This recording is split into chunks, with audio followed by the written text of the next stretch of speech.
जफर इस्लाम साहब, अब आपकी पिच पर तो यहाँ आरजेडी भी खेलती नजर आ रही है, तो किसके ज्यादा रन बन जाएंगे, कैसे कह सकते हैं? देखिए, मुझे तो ऐसा लगने लगा है कि जेडीयू और आरजेडी आगे जाने, जेडीयू को आरजेडी ही छोड़ देगी। इसलिए जेडीयू तो लाइबिलिटी है।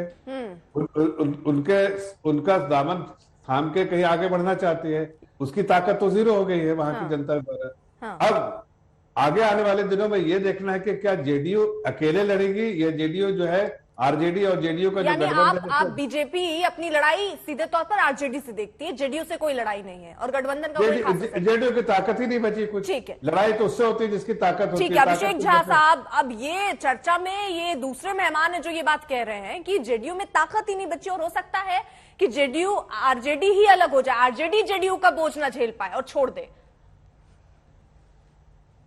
देखिए, दोनों मेहमान एक ही पेड़ पर है, इसलिए एक ही तरह की भाषा बोलेंगे, यह बहुत स्वाभाविक सी बात। नहीं, एक तो राजनीतिक विश्लेषक थे सर, उनको मत आप जोड़िए।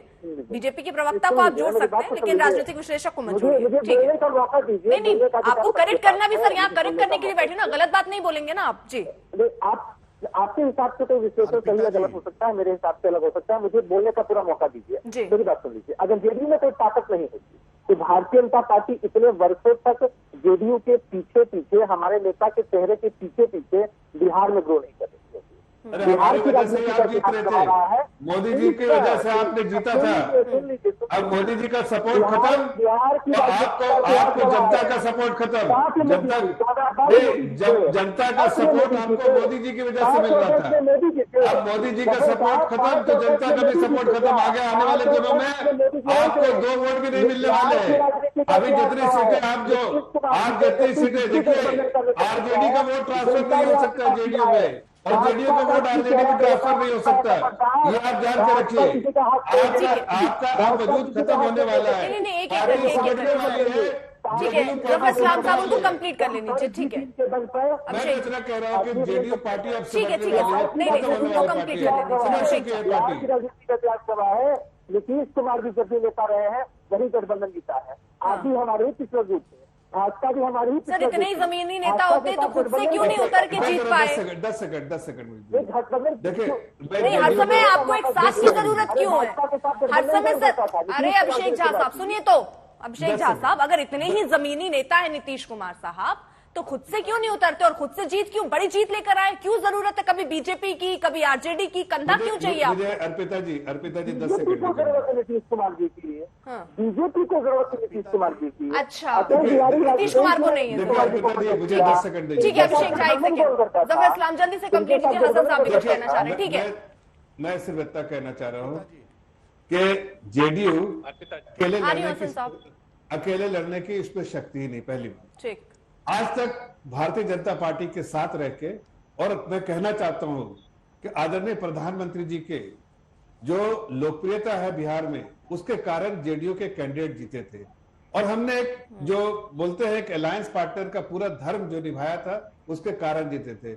अकेले में या आरजेडी के साथ ये बिल्कुल खत्म हो जाएंगे आने वाले दिनों में। देखिए, आरजेडी का कैंडिडेट होगा तो आरजेडी का जो वोट मिलता है मिलेगा, लेकिन जेडीयू जहां अपने कैंडिडेट को खड़ा करेगी वहां आरजेडी का भी ट्रांसफर नहीं होगा, वो खत्म हो जाएगी पार्टी। ये लीजिए शाहीन साहब। ठीक है शाहीन साहब, यही बड़ी चीज है कि साथ तो तब आते हैं जब एक दूसरे के वोट आकर जुड़े। ठीक है सर, जफर इस्लाम साहब एक सेकंड, अभिषेक झा साहब एक सेकंड, ठीक है एक सेकंड सर। शाहीन साहब, ये सवाल आपसे, क्योंकि यही देखिए बार बार यह बातें कही जा रही हैं कि गठबंधन तब जब दोनों को फायदा हो, किसी एक वोटर दूसरे वोटर से मिलकर गठबंधन को फायदा हो, लेकिन यहां पर तो आरजेडी की वजह से जेडीयू के जो मतदाता है वो छिटक कर बीजेपी के पास पहुंच रहे हैं। तो ये गठबंधन किस मायने में अच्छा हुआ सर?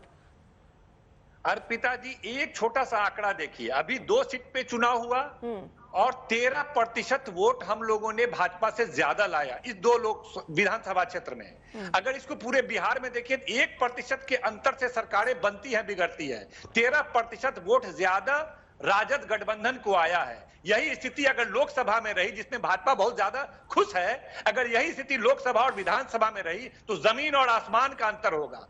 हमने 1,59,000 वोट लाया है इस दोनों चुनाव में, इन लोगों ने 1,43,000 वोट लाया है। ऐसी ही स्थिति, अगर बेहतर स्थिति भाजपा की रही तो हम जमीन और सर, तो इसको इस तरीके से कहिए ना कि आपकी पार्टी यानी आरजेडी की स्ट्रैटेजी बहुत अच्छी और आप अच्छे तरीके से मैदान में उतरे, लेकिन जिसको आप साथ लेकर आए हैं, जिसके लिए आप चीजें और प्लस करना चाह रहे थे, वो तो और उनकी सीटें तो जा रही है ना सर, बीजेपी को चली गई, उनके मतदाता उधर शिफ्ट हो रहे हैं। नहीं, जेडीयू लायबिलिटी है कि नहीं, ये पूछिए ना। गोपालगंज में 90% हम बढ़े, 10-13% हम मोकामा में बढ़े, तो हम ऐसे कैसे कर सकते है क्या हैं कि जेडीयू नीतीश कुमार जी का प्रभाव नहीं रहा इस चुनाव में? इसलिए लायबिलिटी है क्या जेडीयू आपके लिए? साफ दिखता है लायबिलिटी इनके लिए। थोड़े दिन में साथ बिल्कुल नहीं, जनता दल यूनाइटेड का साथ छूटेगा इनका दोनों का। एक लोकप्रिय अच्छे नेता, विकास पुरुष के नाम से जाने जाने वाले नीतीश कुमार जी हैं और देश के लिए एक आइडियल लीडर के रूप में है। एक एक करके 10 सेकंड जफर इस्लाम साहब उनको कंप्लीट कर लेने दीजिए। 5 सेकंड में बोलूंगा। सिर्फ इतना कहना चाहता हूँ कि आज तक नीतीश कुमार स्ट्रेटेजी देखते हुए जिधर पलड़ा भारी दिखता था उधर वो चले जाते थे। अरे सर, तो एक बात बताइए ना, तो आपका पलड़ा बीजेपी का पलड़ा भारी लगा तो नीतीश कुमार आ गए, तो बीजेपी को ऐसी क्या जरूरत आन पड़ी थी कि नीतीश कुमार को आपने साथ ले लिया? मेरी बात तो सुन लीजिए। पलटू राम जो है, नहीं तो ये तो पहले से आपको भी पता था वो पलटू राम। अगर आप ये कह रहे हैं, ये बड़ा आरोप लगा रहे हैं सर, ये इन शब्द, लेकिन एक सेकंड सर, शब्दों का जरा सही, नहीं सर, शब्दों का थोड़ा चयन सही तरीके से करिए जफर इस्लाम साहब। आपको पहले से पता था नीतीश कुमार कई बार दल बदल लेते हैं, आपने ही क्यों बैठाया अपने कंधे पर? नहीं, तेजस्वी यादव कहते थे पलटू राम भाई, पलटू चाचा, मैं थोड़ी कहता हूँ। नहीं, ठीक है सर, जो कहता हूँ, लेकिन इस मंच पर ऐसे शब्दों का इस्तेमाल मत कीजिए। मैं तो कहता हूँ कि आरजेडी के मुखिया ही कहते हैं पलटू राम, पलटू चाचा, ये मैं थोड़ी कह रहा हूँ। नीतीश कुमार जी, अरे नहीं, नीतीश जी को ये ध्यान रखना पड़ेगा कि आगे आने वाले दिनों में आरजेडी उनको धक्का देने वाली है, याद रखिएगा।